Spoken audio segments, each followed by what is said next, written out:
من الشيطان الرجيم بسم الله الرحمن الرحيم إن الذين توفاهم الملائكة ظالمي أنفسهم قالوا فيم كنتم قالوا كنا مستضعفين في الأرض قالوا ألم تكن أرض الله واسعة فتهاجروا فيها فأولئك مأواهم جهنم وساءت مصيرا صدق اللہ العظیم۔ محترم دوستو، ایک حدیث پاک ہے کہ اگر کوئی شخص دین کی ایک بات سیکھ لے، سن کے یاد کر لے، پڑھ لے، حفظ یاد کر لے، بات یہ سب، تو اس کو 1000 رکعت نفل پڑھنے سے زیادہ ثواب ملتا ہے۔ اور اگلا جملہ بھی حدیث ہی کا ہے، اگرچہ وہ اس پر عمل نہ کرے۔ تو اس کا مطلب یہ ہوا کہ عمل نہ کرنے کی صورت میں 1000 رکعت نفل پڑھنے سے زیادہ کا ثواب ہے، اور اگر عمل بھی کرے تو ظاہر بات ہے کہ ثواب اور زیادہ ہو جائے گا۔ اور جب وہ عمل کرے گا تو اس عمل کی جو فضیلت ہے، جو اس عمل پر اللہ کا جو وعدہ ہے، وہ بھی حاصل ہوگا۔ تو بعض باتیں ایسی ہیں کہ ان کا ذکر ہم اکثر و بیشتر نہیں سنتے، اور اس کی وجہ یہ ہے کہ عام طور سے اس پر عمل کی یعنی اس پر ضرورت نہیں ہوتی اس وقت اس کی، اس لیے اس کا ذکر تذکرہ بھی نہیں سنتے۔ انہی میں سے ایک ہے جس کو کہتے ہیں ہجرت۔ عام طور سے اس کا کوئی ذکر تذکرہ وعظ میں، تقریر میں، حتیٰ کہ کتابوں تک میں نہیں ہے۔ جو حدیث کی کتابیں ہیں، تفسیر کی کتابیں ہیں، ان میں تو ہے ہی۔ وجہ یہ ہے کہ عام طور سے اس کی نوبت نہیں آتی۔ تو آپ اس بات کو، جو حدیث پاک میں نے آپ کو سنائی ہے، اس کو یاد رکھتے ہوئے اور ان باتوں کو دھیان سے، توجہ سے سنیں، اور زندگی میں کبھی موقع ملے، نوبت آوے تو عمل، اور نہیں تو گمراہی اور غلطی سے بچانے والا علم ہے، اور یہ ثواب تو ہے ہی۔ اس کے ساتھ ساتھ ایک بات اور دھیان سے سننا، اس میں قرآن پاک کے مطالب کی حفاظت بھی ہے۔ ایک بات گہری سی کہہ دی میں نے، یہ قرآن پاک میں آج تک کوئی ترمیم اور تبدیلی کرنے پر کیوں قادر نہیں ہوا؟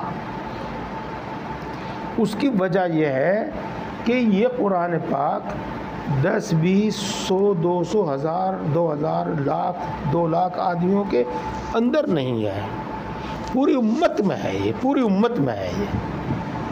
اس لیے کوئی اس میں تبدیلی کرنے کی ہمت نہیں کر سکتا، اور آج تک کی نہیں کسی نے۔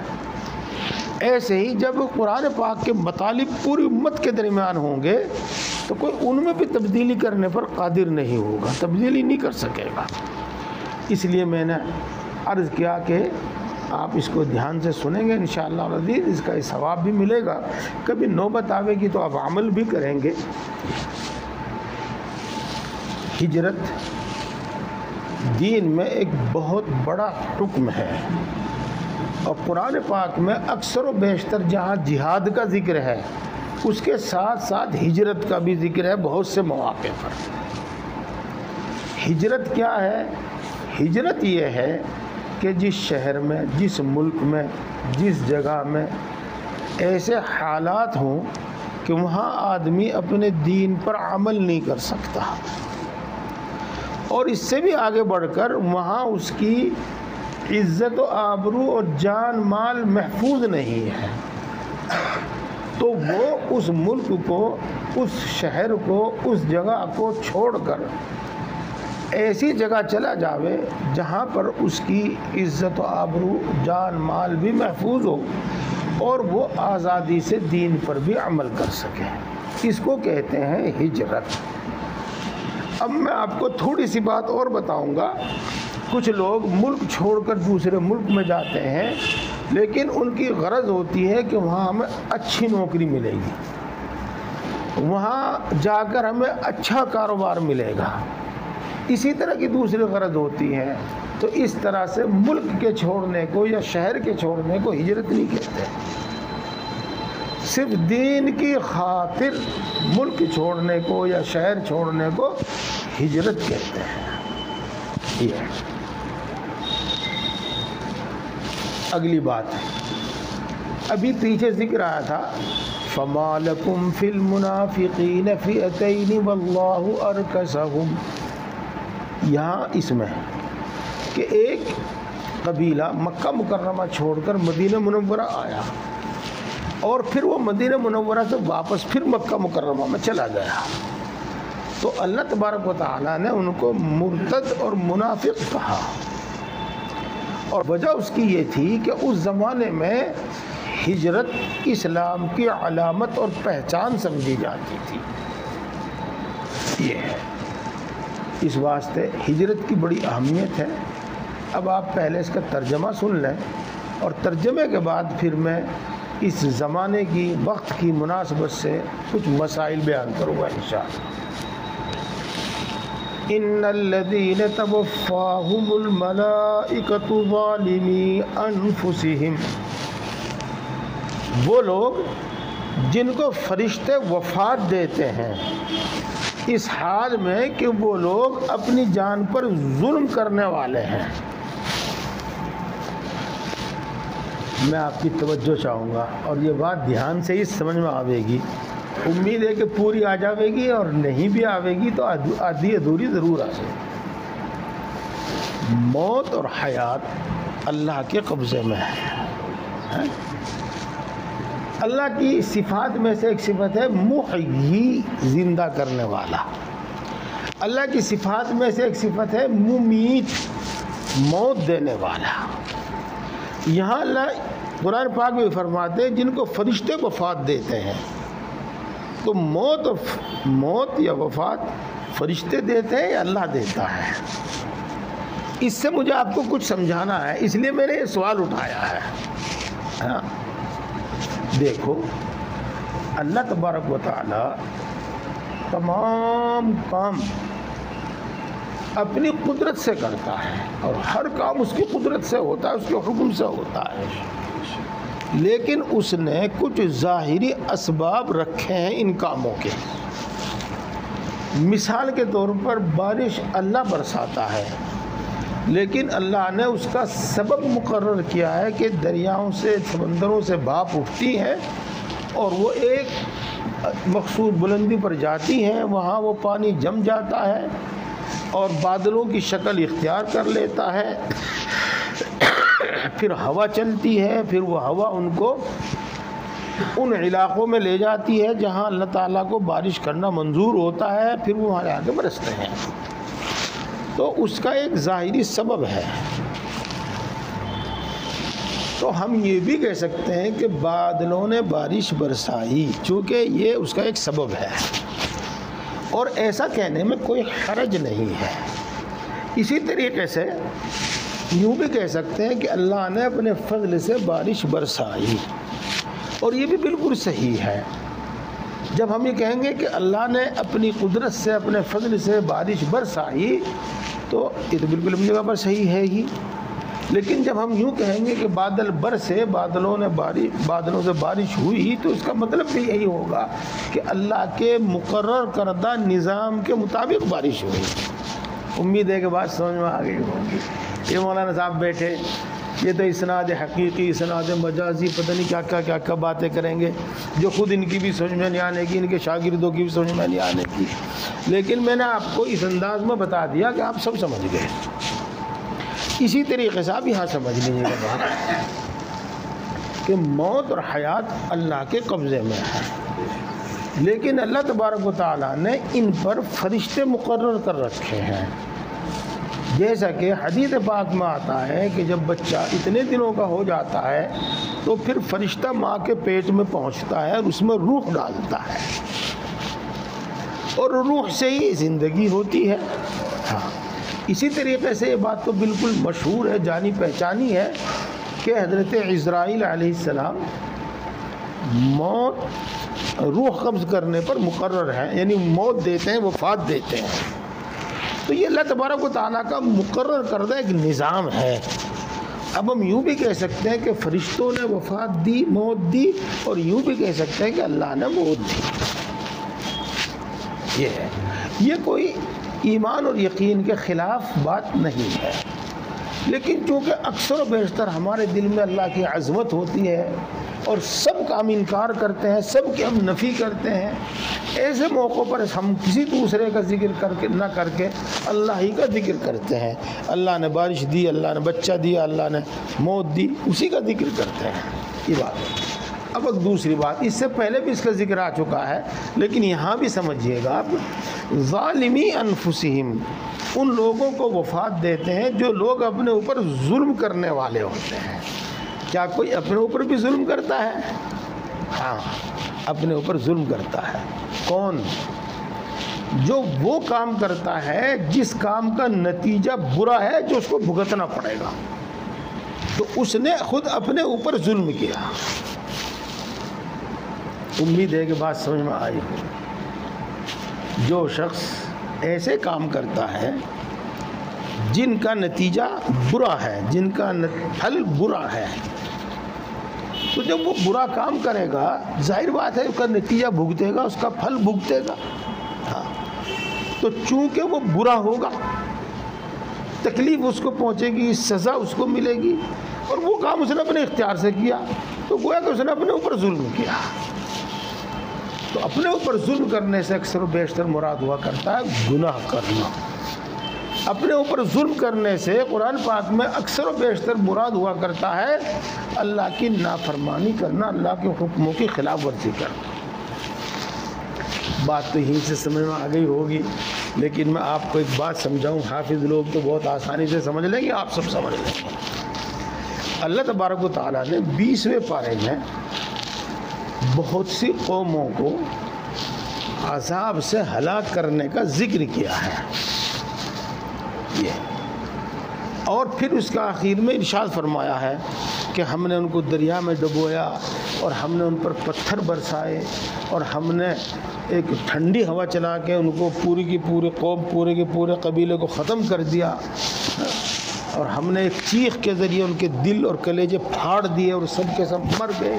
ان سب چیزوں کا ذکر کیا، اور پھر آخر میں کیا فرمایا سنو، وَمَا ظَلَمْنَاهُمْ وَلَكِنْ كَانُوا أَنفُسَهُمْ يَظْلِمُونَ. ہم نے دریا میں ڈبو کر ان پر کوئی ظلم نہیں کیا، ہم نے ان پر آسمان سے پتھر برسا کر کوئی ظلم نہیں کیا، ہم نے ان پر آسمان سے آگ برسا کر کوئی ظلم نہیں کیا، انہوں نے ہی اپنے اوپر ظلم کیا. وَلَكِنْ كَانُوا أَنفُسَهُمْ يَظْلِمُونَ. انہوں نے اپنے اوپر ظلم کیا اس لیے کہ انہوں نے خود ایسے کام کیے جس کا نتیجہ میں پتھر برسے، انہوں نے خود ایسے کام کیے جس کے نتیجے میں آگ برسی. میرے دوستو، گناہوں سے بچنے میں بہت ساری چیزوں کا دخل ہے. اگر اس کے ساتھ ہم اس بات کو یاد رکھیں کہ جو ہم کر رہے ہیں وہ بھلا کر رہے ہیں تو اپنے لیے، اور برا کر رہے ہیں تو اپنے لیے. امید ہے کہ بات اور زیادہ اچھی سمجھ میں آ گئی ہوگی. جی آیت شریفہ یاد دلوائیے گا، ابھی آ جائے گی انشاءاللہ یاد. من عمل صالحا فلنفسه ومن اساء فعليها. قرآن پاک کی آیت ہے. جس نے نیک عمل کیا تو اپنے فائدے کے لیے کیا، اور جس نے برا کیا، برا کام کیا، تو اس کا برا نتیجہ اس نے اپنے برے کے لیے کیا. اس نے ومن اساء فعلیہ، اپنے برے کے لیے کیا. اس لیے میرے دوستو، ہم دوسروں کے ساتھ بھلائی کا برتاؤ کریں، نرمی کا برتاؤ کریں، درگزر کا برتاؤ کریں. ٹھیک ہے، ہم آپ کی بات تسلیم کرتے ہیں کہ وہ ہمارے اوپر حاوی ہو جائے گا، تو ایسے موقعوں پر سوچ سمجھ کے کام لیں، لیکن پھر بھی ان چیزوں کا نفع ہمیں خود ملے گا، ہمیں ملے گا، ہمیں حاصل ہوگا۔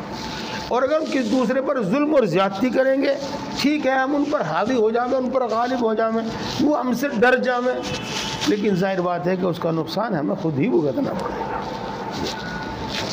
قالوا فیم کنتم، فرشتوں نے وفات کے وقت ان سے کہا کہ تم اس جگہ پر کیوں تھے،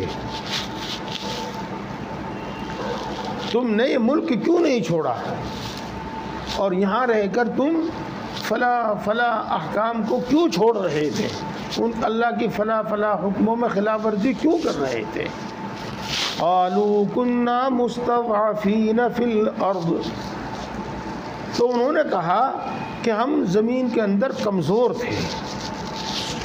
یہ ترجمہ ہے ہوگا تو ایسے ہی، لیکن کچھ زیادہ بڑھیا ترجمہ نہیں۔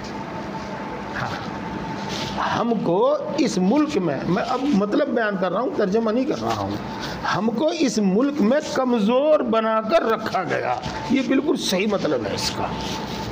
مستضعفین ان کو کہتے ہیں جن کو زور زبردستی کمزور بنایا جاتا ہے، ان کو نوکریاں نہیں دی گئی، ان کی زمین جائیدادیں چھین لی گئی، ان کو قتل کر کر کے، ان کے نوجوانوں کو قتل کر کر کے ان کی طاقت گھٹا دی گئی، ان کے گھروں پر بلڈوزر چلا کر ان کو بے گھر کر دیا گیا، ان کے کاروبار تباہ کر دیے گئے۔ تو یہ چیزیں ہیں کہ کمزور بنا کر رکھا گیا، اور ارض کا ترجمہ کیا میں نے زمین کے بجائے ملک، کہ ہم کو اس ملک میں کمزور بنا کر رکھا گیا، اور اتنا کمزور بنا کر رکھا گیا کہ ہم دین کے تمام احکام پر عمل نہیں کر پائے۔ قالوا الم تکن ارض اللہ واسعۃ، تو فرشتے ان کو یوں کہیں گے کہ کیا اللہ تبارک و تعالیٰ کی زمین بہت کشادہ نہیں تھی، یعنی بہت کشادہ تھی۔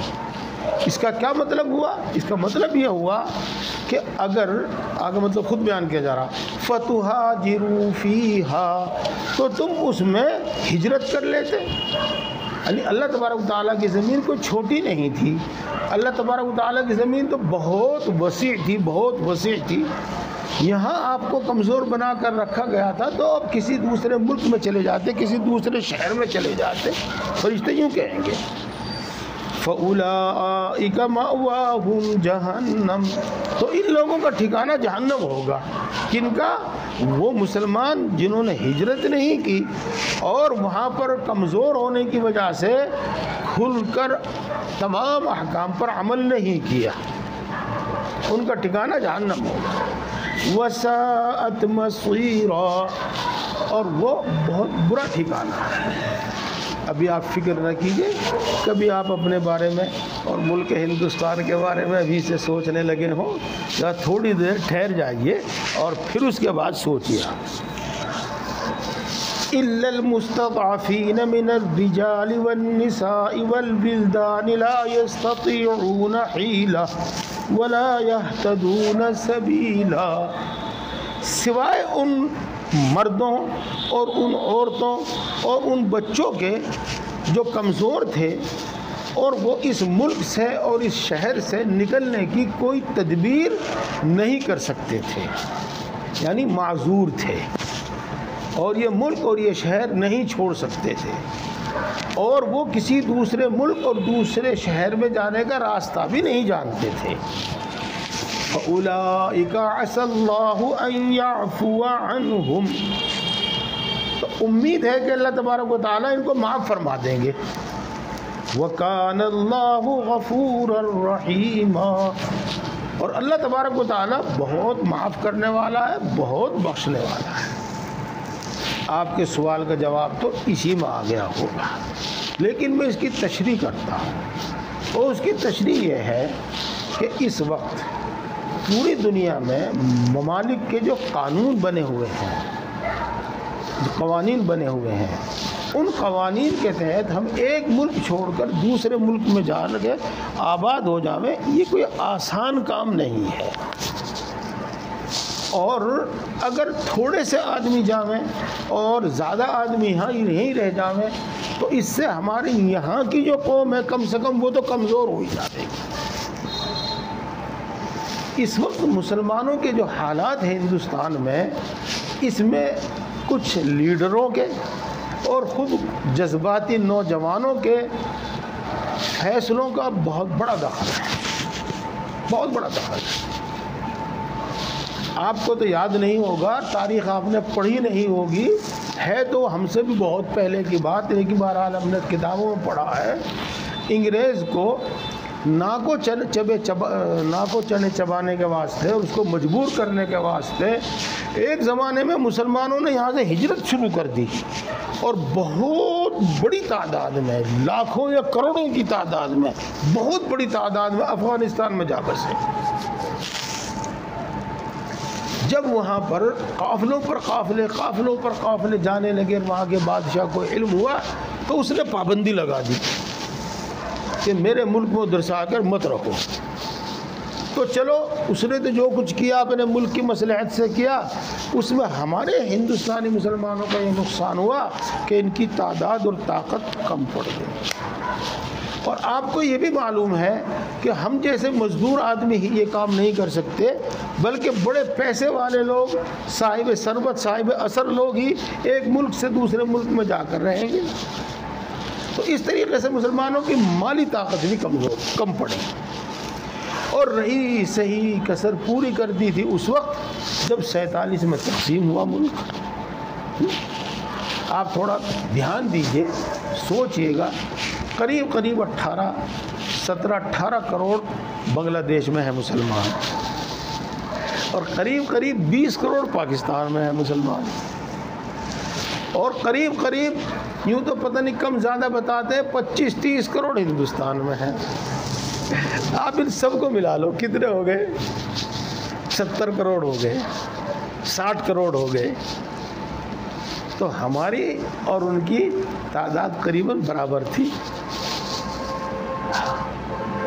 تو اس طرح سے اب ملک چھوڑ کر دوسری جگہ جانا یہ مصلحت نہیں ہے۔ جو ہجرت کا مقصد ہے وہ اس سے فوت ہوتا ہے۔ ہاں، بات کوئی لمبی ہو جائے تو کوئی حرج کی بات نہیں۔ ہجرت کا مقصد کیا تھا اس زمانے میں؟ 10 آدمی اس قبیلے میں مسلمان ہیں، 10 آدمی یہاں مسلمان ہیں، 50 آدمی وہاں مسلمان ہیں، وہاں تو وہ پریشان ہیں، اور مدینے میں مسلمانوں کی تعداد کم ہے۔ ان کی تعداد کو دیکھتے ہوئے آس پاس کے قبائل یہ امیدیں لگائے بیٹھے ہیں کہ ہم تو ان کو ایک جھٹکے میں ختم کر سکتے ہیں۔ ہاں، تو وہ وہاں اپنی جان، مال، عزت و آبرو بھی غیر محفوظ اور آزادی سے دین پر عمل بھی نہیں کر سکتے، تو وہ یہاں آ جاویں اور ان کی تعداد بڑھ جاوے، ان کی طاقت بڑھ جاوے، سب کی طاقت بڑھ جاوے، سب آزادی سے دین پر عمل کرنے لگے۔ تو آج ہجرت کرنے سے یہ مقصد فوت ہوتا ہے، یہ مقصد فوت ہوتا ہے۔ دوسرے ملک میں ہجرت کرنے سے یہ مقصد فوت ہوتا ہے۔ جب یہ مناسب اور مصلحت ہو تو کیا جاوے، لیکن اس وقت مناسب اور مصلحت نہیں، تو گویا کہ اس وقت ان حالات میں ہجرت کا حکم نہیں ہے۔ جیسا کہ جہاد کے بارے میں بھی آپ کو میں نے بتایا۔ امید ہے کہ بات آپ کی سمجھ میں آ گئی ہے۔ البتہ ایک بات ضرور ہے جس میں کوئی خطرہ نہیں ہے کسی کے لیے بھی، وہ یہ ہے جیسا کہ ہمارے بہت سے مسلمان بھائی، چاہے وہ اپنے پیشے کی وجہ سے یا کسی بھی وجہ سے ایسے گاؤں، ایسے شہروں میں رہ رہے ہیں جہاں کل آبادی دوسروں ہی کی ہے، اور بہت تھوڑی سی تعداد میں وہاں پر وہ موجود ہے، تو ان کو اپنے کاروبار کا لحاظ کیے بغیر اور کسی چیز کا بھی انتظار کیے بغیر ایسے شہروں میں منتقل ہو جانا چاہیے جہاں مسلمانوں کی تعداد خوب ہے، جہاں آزادی کے ساتھ، اطمینان کے ساتھ وہ لوگ اپنے دین پر عمل کر رہے ہیں، جس حد تک بھی آزادی ہے۔ بہرحال یہ ہے، یہ چیز ہے ان کو۔ اب بات اور سمجھ میں آ گئی ہوگی۔ میں آپ کو بڑے افسوسناک 2 واقعے سناتا ہوں۔ واقعے تو میرے سامنے بہت ہیں۔ ہم ایک بستی میں گئے، نکاح پڑھانا تھا وہاں پر۔ جب نکاح کا رجسٹر سامنے آیا تو اس میں دونوں گواہ ہندو تھے، وکیل صرف مسلمان تھا اور دونوں گواہ ہندو تھے۔ حالانکہ ہندو کی گواہی سے نکاح نہیں ہو سکتا، گواہ کا مسلمان ہونا ضروری ہے۔ ہم رجسٹر دیکھ کے دنگ رہ گئے، اور ہم بھی اس نزاکت کو بھانپ گئے۔ میں نے کہا پہلے اگر ان کو گواہ نہ بنایا جاتا تب تو بات چل سکتی تھی، لیکن اب اگر ان کو گواہی سے الگ کیا جاوے تو ان کے لیے بڑی مشکل پیش آئے گی۔ تو ہم نے چپ چاپ اسی طریقے سے نکاح پڑھا دیا، نکاح ہو گیا۔ اس واسطے کے مجمع میں بہت سارے مسلمان تھے، یہ ضروری نہیں کہ گواہ متعین ہی کیا جاوے، جو یہاں بیٹھا ہوا ہے سب گواہ ہے یہ۔ اور پھر ہم نے ان کو یوں کہا، امام صاحب کو، بھائی یہ رسید نکاح کا یہ کاغذ آپ دوبارہ لکھ دیجیے گا اور اس میں مسلمان گواہ رکھیے گا اور دوبارہ ان سب کے دستخط کرا لیجیے گا، تاکہ اگر کبھی ضرورت پیش آنے لگے تو یہ کاغذ کام دے۔ تو آپ یہ سمجھ رہے ہوں گے کہ انہوں نے کس طریقے سے مغلوب ہو کر، کس طریقے سے مجبور ہو کر یہ کام کیا ہوگا۔ ایک بات دوسرے، بس نام لینے سے کیا فائدہ۔ ٹانڈے کے پاس ایک گاؤں ہے، وہاں ماشاءاللہ چیندار گھرانہ تھا ایک، اور وہ اپنے کام کاج سے بھی بے فکر ہو گئے تھے، بچے کام کاج دیکھ رہے تھے، تو وہ ٹانڈے بہت آیا کرتے تھے، مدرسے میں بہت آیا کرتے تھے۔ تو ہم نے ان کو دیکھا کہ وہ ٹانڈے میں جب داخل ہوتے تھے تو لنگی کر لیتے تھے، اور جب ٹانڈے سے نکلتے تھے تو دھوتی کر لیتے تھے۔ یہ ہم نے ان کو کئی بار دیکھا، پھر ان کو کہا آپ ایسا کیوں کرتے ہیں؟ جی بس گاؤں میں پہنچتے ہی پتہ نہیں کیسی کیسی نظریں پڑتی ہیں، اس لیے ہمیں دھوتی کرنی پڑے وہاں جا کے۔ تو یہ وہ صورتحال ہے جس کی وجہ سے ہمیں وہ گاؤں اور وہ شہر چھوڑ دینا چاہیے۔ یہ بات ہو گئی۔ اب اگلی بات سنو، یہ بہت سارے میرے بھائی جو کوئی پنجاب میں جا رہا ہے، کوئی ہریانہ میں جا رہا ہے، کوئی اڑیسہ میں جا رہا ہے، کوئی گوا میں جا رہا ہے، کوئی کہیں جا رہا ہے، کوئی کہیں جا رہا ہے، اللہ معاف کرے، پتہ نہیں یہ خبر سچی ہے جھوٹی ہے۔ ہاں اگلی وہاں ہمارے مسلمان بھائی بے تکلف سور کے کباب کھاتے ہیں۔ کیوں کھاتے ہیں؟ کسی کے ملتے ہیں یہاں سے بس۔ وہاں ہمارے بھائی بے تکلف جھٹکے کا گوشت کھاتے ہیں، اگر یہ حلالی ہوتا ہی نہیں یہاں سے۔ یہ صورتحال ہے۔ تو بھائی اپنے کاروبار کی وجہ سے بھی ایسے شہر میں نہیں جانا چاہیے، نہیں جانا چاہیے۔ کیوں؟ سنو، وَمَن يُهَاجِرْ فِي سَبِيلِ اللَّهِ، اور جو شخص اللہ کی رضا کے لیے دین کی خاطر ہجرت کرے گا، یجد فی الارض مراغما کثیرا وسعا، وہ ملک کے اندر، یعنی جس ملک کے اندر وہ ہجرت کرے گا، جس شہر کے اندر وہ جاوے گا، وہاں بہت کشادہ مکان ملے گا اور اس کو وہاں پر خوشحالی ملے گی۔ اللہ تبارک و تعالی ہجرت پر یہ وعدہ فرماتے ہیں۔ اس کو میں اپنے الفاظ میں اس طرح کہوں کہ جب کوئی شخص اللہ کے دین کی خاطر کوئی ملک یا کوئی شہر چھوڑ کر ایسی جگہ جاوے گا جہاں پر اس کا دین ایمان محفوظ ہو، تو وہاں پر اس کو انشاءاللہ کشادہ مکان ملے گا۔ اللہ اسباب کچھ بھی پیدا کرے، ملے گا، اور انشاءاللہ العزیز وہاں اس کو خوشحالی اور فراغت کی روزی ملے گی۔ یہاں اللہ ایک تو وعدہ یہ فرماتا ہے، بات یہاں تک تقریباً پوری ہوگی اور سمجھ میں آنے والی بات ہے، آسانی سے ہوگی۔ البتہ آنکھ کھول کر آپ سنیں، چاہے کان بند کر لیں، تو آپ میں دل میں کسی کا اعتراض ہو سکتا ہے کہ صحابہ کرام رضوان اللہ تعالیٰ علیہ اجمعین جو مکہ مکرمہ چھوڑ کر آئے اور مدینہ منورہ آئے، وہاں تو ان کو بہت حالات سے گزرنا پڑا۔ ہاں تو دیکھو، اللہ تبارک و تعالی ہمیشہ سب کام اسباب کے تحت کرتا ہے۔ تو کتابوں میں لکھا ہے، علماء کرام نے لکھا ہے کہ صحابہ کو ابتدائی کچھ دنوں تک ان مشکلات کا سامنا ہوا، اور پھر بہت جلدی رفتہ رفتہ بہت جلدی یہ تمام حالات ختم ہو گئے، خوشحالی آ گئی۔ پہلے تو یہی سمجھ لیجیے گا، جنگ بدر فتح ہوا، جنگ بدر ہوا، اور جنگ بدر میں مال غنیمت بہت ہاتھ آیا، جی ہاں، وہیں سے مسلمانوں کی خوشحالی کا دروازہ کھلا تھا،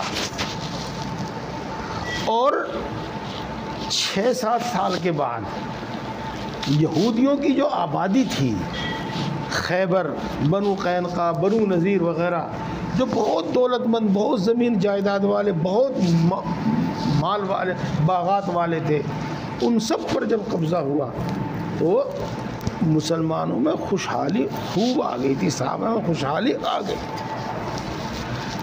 یا تو وہ تنگ دستی کے قصے بالکل شروع کے زمانے کے ہیں، اور یا وہ تنگ دستی کے قصے اپنے اختیاری ہیں۔ اپنے اختیاری کے کا مطلب، مثلا مجھے ایک باغ مل گیا ہے، جیسے بھی ملا ہے، اور اس میں سے اب مجھے سال بھر کے پھل حاصل ہوئے، سال بھر کی روزی میری مل گئی۔ اب ایک صورت تو یہ ہے کہ میں اس کو بچا کے رکھوں اور اپنی ضرورت میں تھوڑا تھوڑا سال بھر تک میں اس کو استعمال کرتا رہوں، تو میرے گھر کا خرچہ چلتا رہے گا۔